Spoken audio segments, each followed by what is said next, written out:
Oh, I've got no coffee left. Fuck's sake. I had a big delivery of coffee this morning, of like different flavoured coffee.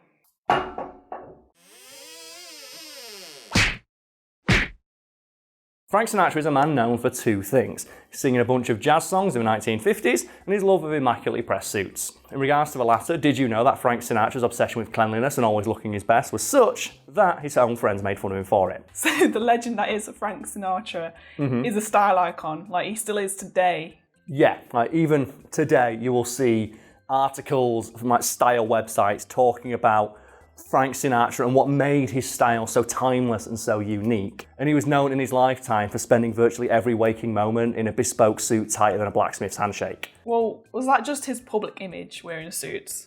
It wasn't actually, and according to people who knew Frank Sinatra best, he would wear the same tailored bespoke three-piece suits when he was lounging around the house.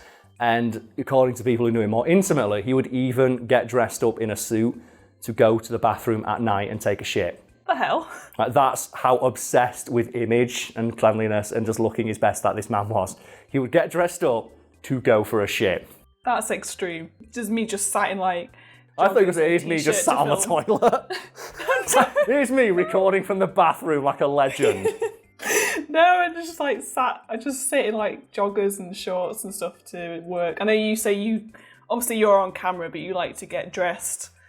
every day. That suit thing died off really quick when we had that mini heat wave at the start thing. I'll go put it on now, one sec. The jacket's over in the corner. I can put it on. But, if we're talking about a guy who wore a suit, it makes sense, doesn't it?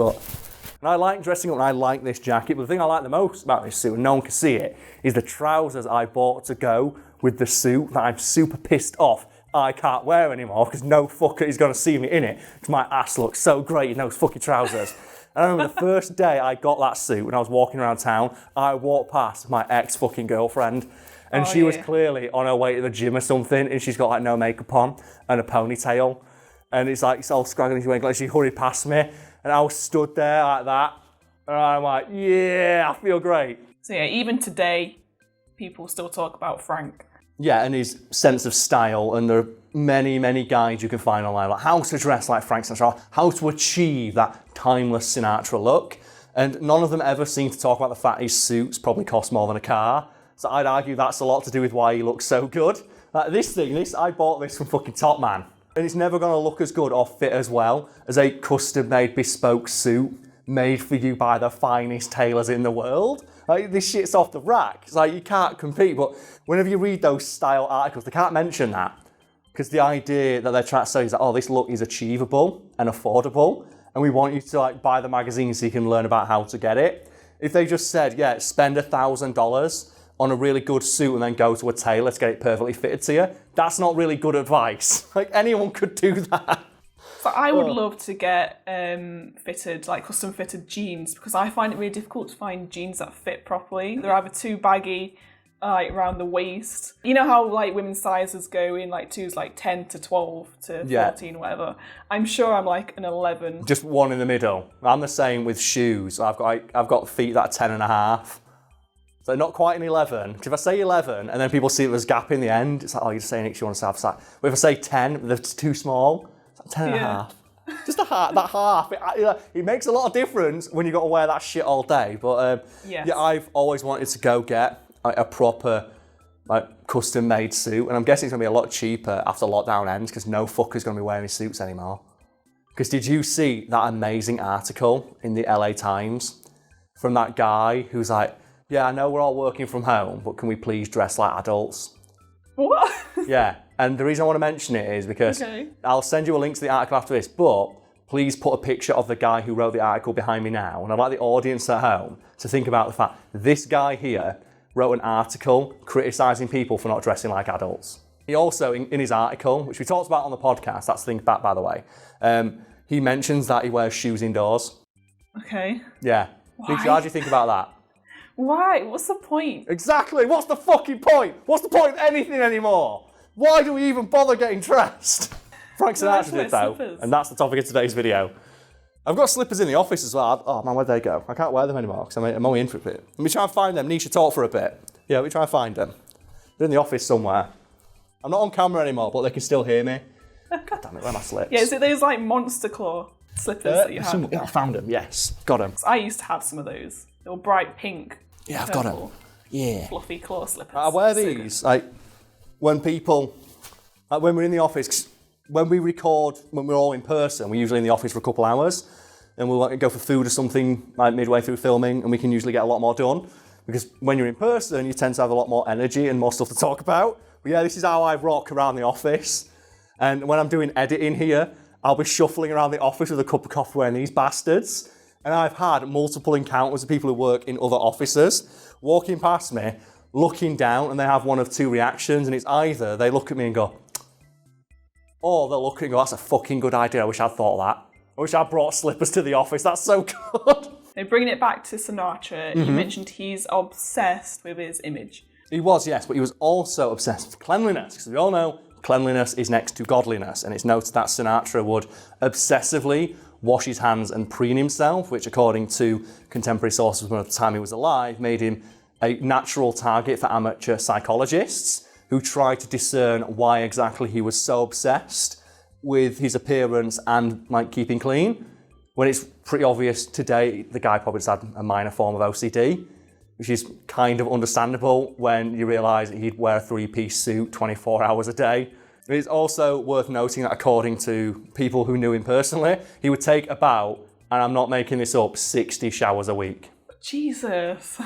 Which, I'm going to just put it out there, is probably a few too many showers. I have 2 showers a day. A few. So that's, 14 a week? So he was having 4 times as many showers as I do. And I'm guessing Frank Sinatra's shower was very nice, because he was very wealthy. So maybe if I had a shower as nice as the one Frank Sinatra, I'd spend more time in it. Yeah, same. I've had this argument with friends before. I'm at that age now where I've got friends who are starting to buy houses. And they're buying houses and they're spending all this money redoing their kitchen. So, get a really nice oven and a massive fridge and all that stuff. And I've had the same conversation with each one, which is, how often do you actually cook? And I'm not talking throwing something on the hob in a pan. I mean, actually cooking and using that $5,000 oven you just bought. Compare that to how many times you take a shit or use the toilet or get a shower, which is every single day. And I've always wondered why people don't spend that kind of money renovating their bathroom and just getting a sick, awesome shower. Because every person I've ever met who's used one of those like waterfall showers with really good water pressure, it's like it changes your life. One of the best days of my entire life is when I was stopping in a hotel and we got a free upgrade to a better room and it had a waterfall shower in it and a free minibar. And I was drinking champagne in a waterfall shower, just playing All I Do Is Win by DJ Khaled on fucking max volume. Like, yeah, motherfucker. And I went home and looked at the power shower that comes from the fucking tap. And looking at it and going, it's not the same. I love when I visit my mum's house because they've redone the whole house. Like they moved, like my mum and my stepdad moved into a new house and they've like redone the whole house. Like had a kitchen extension, that sort of thing. But the bathroom is my favourite room because they've got an amazing shower. They've got a spa bath. Yes. And then they've got a cabinet which is Bluetooth, which you can sync your phone to and play music while you're in the shower in the bath. It's the future. Have you ever seen the interview with Anthony Mackie? Where it's like all the stuff that he does in a day. And he talks about the fact he custom designed this special shower which just sends him to the shower dimension because it's got like 400 nozzles. And he steps in and just nozzles come from every direction and clean every part of his body at the same time. He also changed my life when he just gave the advice of, are they asking, so what do you sleep in? He said, I sleep naked. I said, why do you sleep naked? Because I paid a lot of money for nice sheets. I sleep naked. I have nice sheets. Egyptian cotton. I don't want nothing between me and my sheets. They're nice. He also bought himself like an old person bed that sits up. And they asked him, why'd you get an old person bed? He goes, because I want to watch TV in bed and not hurt my neck. And it's like, man, I wish I had the confidence of this man. It's like, that's a really smart fucking idea. The closest thing I've ever heard to that was when I was at a house party. And Joe, those fridges that you get, because this is the only time I've ever seen the benefit of one of those really expensive fridges that have a water compartment in them. Yeah. And they just dispense like, ice cold water. He put Chardonnay in it. Oh, nice. And it was for a house party, so you just get ice cold Chardonnay from the fucking fridge. It's like, yes! But to end this video on the topic it started on, Frank Sinatra, a side effect of the fact he was so obsessed with his cleanliness is the fact that he apparently smelled really, really nice all the time. Not surprised. And there's a lot of interviews with people who met Frank Sinatra. It's like, oh, what do you remember about him? I was like, he just smelled really nice. And it seems like such a weird thing for people to know until you realise the man obsessively cleans himself and took 60 showers a week. It's like, yeah, that makes sense. If anything, it'd be worse if he smelled weird. Yeah, it's pretty mean that you mentioned that his friends would make fun of him for the cleaning. Yeah, it does seem a bit strange. It's like, Frank, you clean all the time. So I should clarify what his friends actually said. And the story goes that Frank Sinatra's friends would refer to him as Lady Macbeth due to his obsessive hand-washing habit. For people who don't get why that joke's funny, the character of Lady Macbeth is famous for obsessively washing her hands to the point they are red raw to try and get rid of blood that she's imagining. I can just imagine that though, all right, Lady Macbeth, and then Frank Sinatra just went into just the shower zone. I'll be honest though, I think I've rode out quarantine quite well, because when it first started, I just had this image of what I'd look like right at the end of it. Because as of right now, they're talking about relaxing the lockdown. So I just had this image of me looking like Robin Williams from Jumanji. It's like, what year is this? This house has been empty for years. Everyone thought you were dead. And people might be looking at this clean-shaven, babby face and thinking, Karl, that would never happen to you. Like, I have to shave every single day. Every single day. But the problem is, I only grow hair here.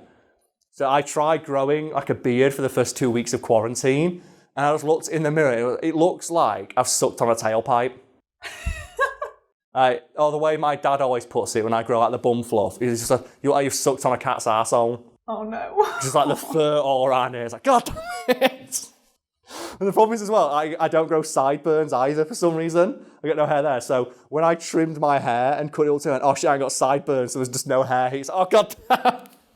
I'm just like imagining like if you could like grow a full-grown beard, you'd look like Hiccup at the end of How to Train Your Dragon 3. He's got a big bushy beard. If I could grow, I would look like that character, but I don't look like Flint Lockwood instead. Oh, Flint Lockwood. It's fucking annoying, man. If I could grow a beard, I'd look alright, but I don't, so I look shit all the time. So I can't even do the man thing of just getting a beard and a fuckboy haircut. Instead, I've just got all this mess. Yeah, I'm glad. Because I just had this image in my head, like, I'm going to look awful after quarantine. And I do, admittedly, but not as bad as I thought I would, so I'm doing good. So I can actually go get some sun now. Maybe find out get some of that vitamin D. Get it down me, man. Need it. Need that D. That's a sound clip that's going to haunt me in the future. Feel that one.